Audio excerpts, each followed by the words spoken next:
नमस्ते, तपाईहरुलाई यो च्यानलमा स्वागत छ। आउनुहोस् आज हामी यो डोरम्याट बुन्न सिकौं। यो एकदमै सजिलो छ, सिम्पल छ बुन्नलाई। जसले भर्खर सिक्नु हुँदैछ, जो बिगिनर्स हुनुहुन्छ, उहाँहरूले पनि सजिलो गरी बुन्न सक्नुहुन्छ।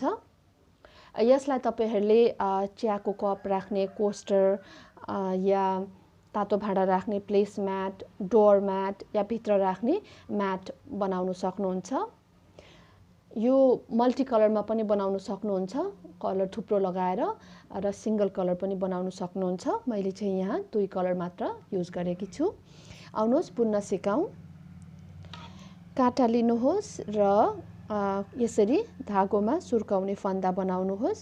मैले यहाँ 22 घर लगाएकी छु। हजुरहरूले आफ्नो हिसाबले धेर कम कति हुन्छ यो लगाउनु होला। हजुरहरूले एउटा काँटामा यो छोटो यो धागो चाहिँ बुढी औँलीतिर यता थम्बतिर पार्नु होला। र यसरी हल्का, धेरै टाइट हैन, हल्का लुज गरेर यसमा खर लगाउनुहोस्। म यहाँ 22 खर लगाउँदै छु।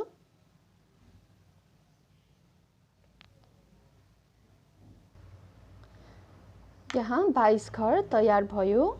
अब हामी यो पहिलो रो, फर्स्ट रो सबै सुल्टा बुनाइ गर्छौं।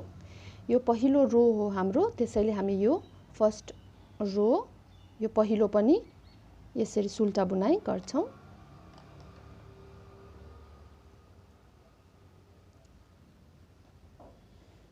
दुई, 3, 4, 5, 6, 7, 8, 9, 10, 11, 12, 13, 14, 15, 16, 17, 18, 19, 20,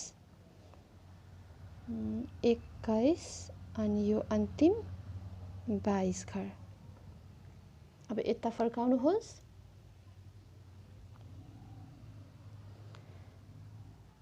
र अब हामी यसमा सुल्टो बुनाइ गर्दै यतातिर जान्छौं र अन्तिमको यो 2 घर नबुनिकन छोड्छौं।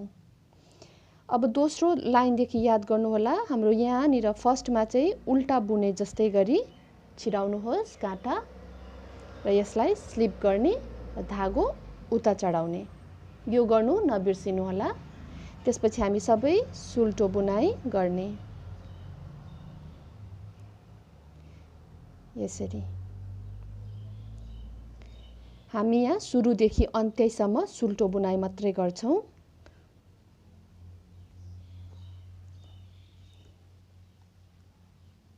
यसरी हाम्रो 22 घर छ जम्मा। तपाईले अब 20 घर बुनेर 2 घर छोड्नु पर्ने हुन्छ।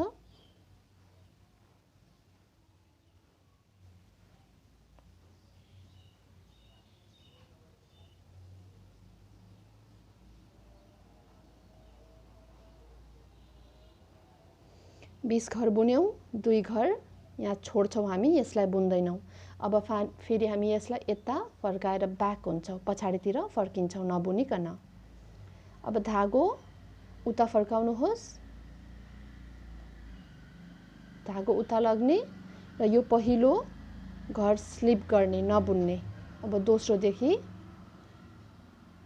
सुल्टा बुन्दै सबै सकाउने माथिसम्म।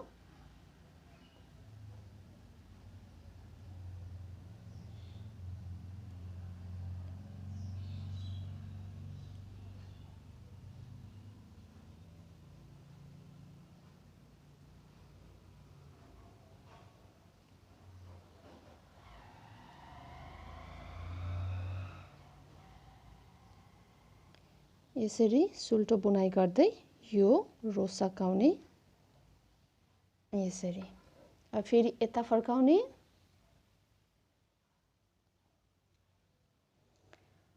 र यो पहिलोको सुरुमा उल्टा बुने जस्तै गरी काँटा यसरी छिराउने र स्लिप गर्ने यसलाई र धागो उता चढाउने अनि मात्रै हामी यसरी बुन्ने। सबै सुल्टा बुनाइ गर्दै जाने। अब अघि हामीले 2 घर छोड्यौं, अब यो रोमा थप 2 घर फेरि छोड्छौं। अघि 20 बुन्यौं, अब हामी 18 घर मात्रै बुन्छौं।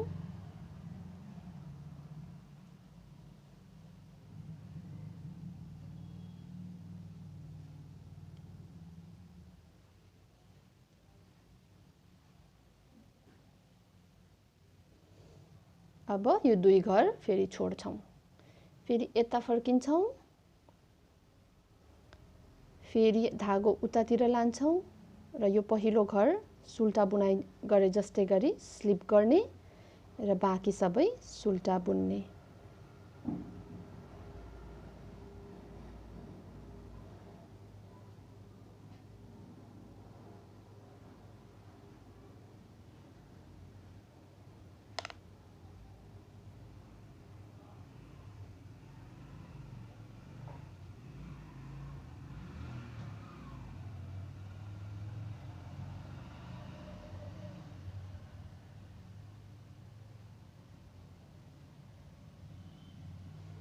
यो अन्तिम घर।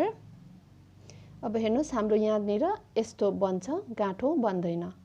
हामीले यस्तो भाग निकाल्नको लागि पहिलो सुरुमा ध्यान दिनुपर्छ। उल्टा बुनाइ गरे जस्तै गर्ने, स्लिप गर्ने, धागो उतातिर लाने अनि सबै सुल्टो बुनाइ गर्ने। अब हामी 16 घर मात्रै बुन्छौं।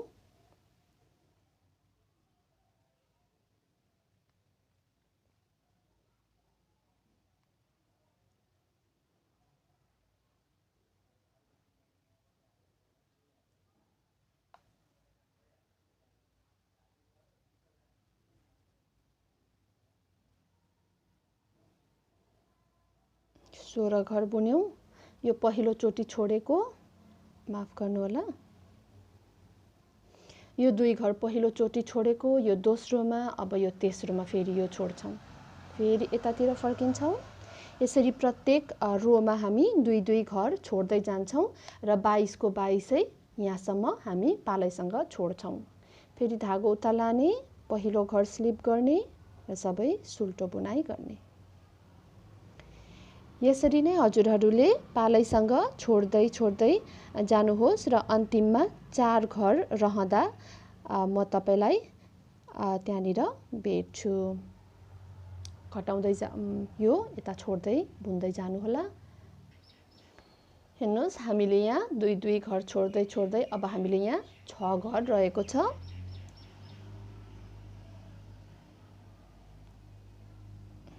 त्यसै गरी फेरि छोड्दै जान्छौं, 3 4। अब यो 2 घर छोड्ने, ब्याक हुने, फेरि पछाडितिर धागो उता लाने,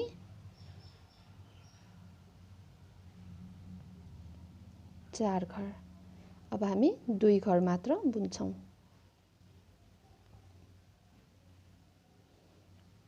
एक एक 2। अब यो 2 पनि छोड्छौं र फेरि यता फर्किने। अब 2 घरमा धागो उता लाने र यसलाई स्लिप गर्ने, यो बुन्ने। अब हाम्रो यो सकियो। हामीले 24 घरमा 24 घरै पालैसँग छोड्दै बुन्दा हाम्रो यस्तो शेप आयो। अब हामी यहाँ अर्को धागो लगाउँछौं। यो हाम्रो राइट साइड हुन्छ, बाहिरपट्टि, यो रङ साइड भित्रीपट्टि हुन्छ। अब राइट साइडपट्टिबाट हामी अर्को धागो लगाउँछौं। म यो रङको धागो लगाउँदै छु। हाम्रो यहाँनिर शेप यस्तो आउनुपर्छ, गाँठो हुनु हुँदैन। त्यसैले यो म फर्स्ट यो धागो चेन्ज गर्दा गाँठो नहुने तरिका सिकाउँछु। यसरी उल्टा बुनाइ गरे जस्तै गरी काँटा छिराउनुहोस् र यो धागोलाई उतातिर लाने। अब यसमा यो काँटामा अर्को धागो राख्नुहोस्। यसलाई 2-3 इन्च छोड्नु होला लामो। त्यसपछि यसो गरी तान्नुहोस् र यहाँबाट धागो निकालेर यता अगाडिबाट छिराउनुहोस्। यस्तो गर्दा हाम्रो यहाँ साइडमा यस्तै शेप आउँछ। अब यसलाई हल्का टाइट गर्ने र यो मेन धागो लिएर अब सबै सुल्टा गर्ने। हामी यहाँसम्मै सिधा सिधी सुल्टा बुन्छौं।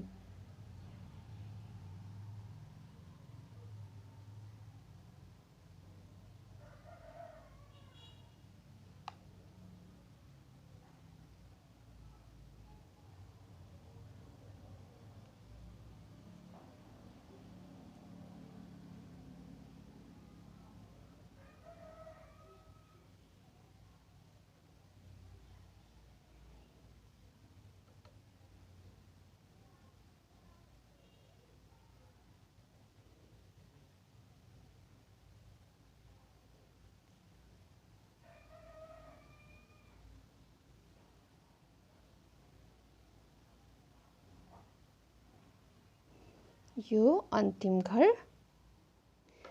हामीले यसरी सबै यो लगायौं। हामीले यहाँ पहिले जुन सुरुमा 22 घर लगाथ्यौं त्यस्तै यो नयाँ धागोमा भयो। अब हामी यो एक रो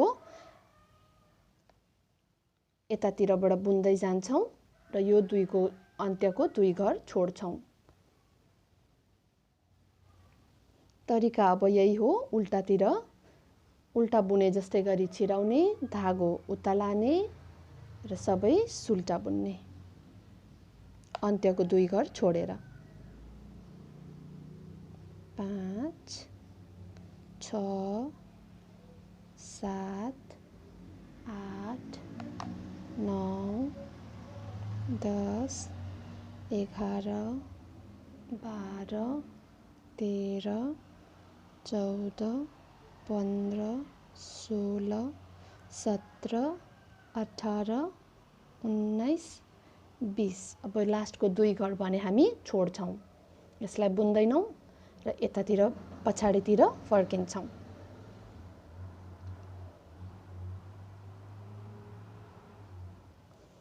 अब धागो उतातिर लाने, पहिलो घर स्लिप गर्ने,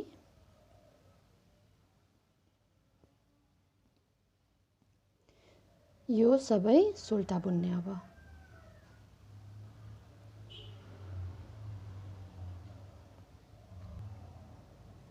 यो रो हामीले सबै सुल्टा बुनि सक्यौं। अब फेरि यता फर्काउने,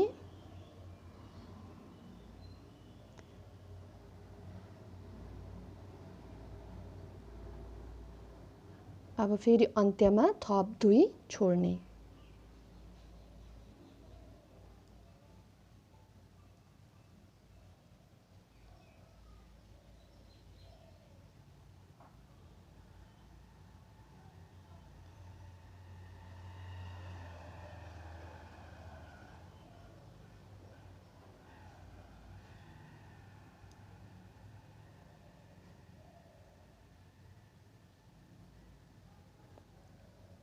अघि हामीले यहाँ पहिले 2 घर छोड्यौं, फेरि दोस्रो 2 घर छोड्छौं। फेरि यहाँबाट ब्याक हुन्छौं, धागो उतातिर लाने र पहिलो घर स्लिप गर्ने र सबै सुल्टा बुन्ने गर्ने। यसरी नै हजुरहरूले अब यो हरियो जसरी बुन्यौं त्यसरी नै तरिका यही हो। सबै 24 घर बुनिसकाउने, त्यसपछि फेरि अर्को धागो राख्ने। यसरी नै हजुरहरूले यसरी यो लेयर थप्दै जानुहोस्। यहाँ मैले जम्मा 12 वटा लेयर बनाएकी छु। यसरी यो 12 वटा हजुरहरूले सिधा सिधी थप्दै कम्प्लिट गर्नुहोस्। यहाँ मैले 12 वटा यसरी लेयर बनाएर सके। अब हामी यहाँ 24 घर रहेको छ, यसलाई हामी बन्द गर्छौं।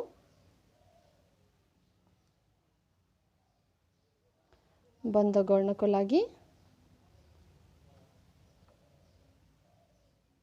अब सुल्टो बुनाइ गर्दै बन्द गर्ने। पछाडीको धागो यसरी ल्याएर लक गर्ने, फेरि अर्को सुल्टा बुनाइ गर्ने, पछाडीको धागो अगाडि ल्याएर लक गर्ने। सुल्टो बुन्ने।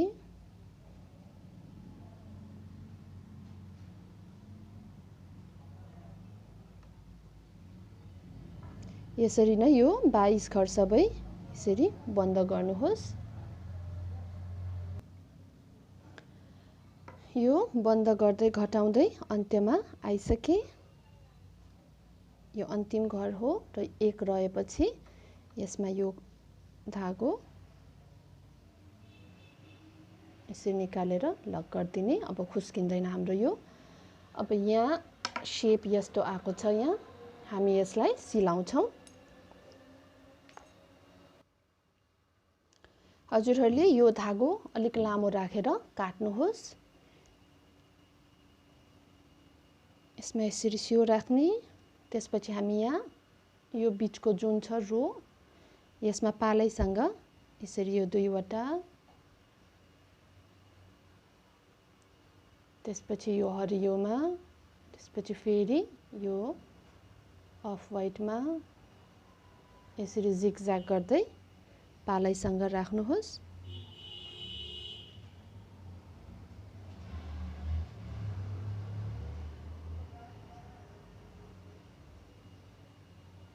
यो यति गरिसकेपछि यहाँ धागो तान्ने। यसरी एकै ठाउँमा हाम्रो आउँछ। त्यसपछि यसलाई रङ साइडपट्टि यसरी निकाल्ने।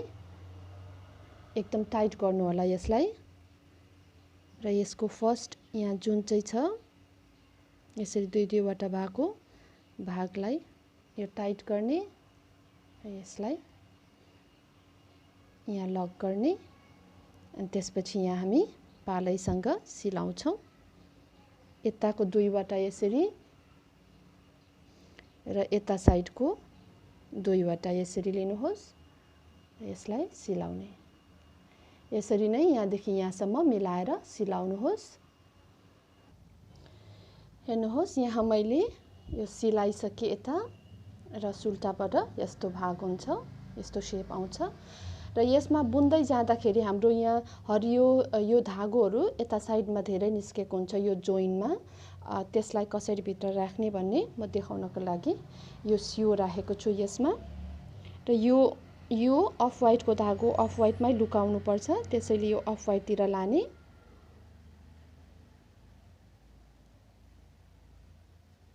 यो मसिनो जिगज्याग यो गाटर स्टिच जुन छ त्यसमा यसरी पालैसँग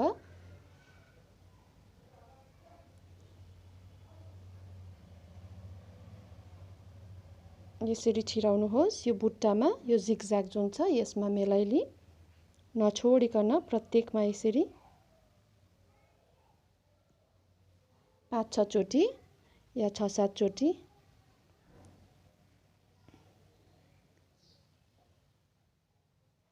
यसरी जिगज्याग गरेपछि यसलाई छिराउने।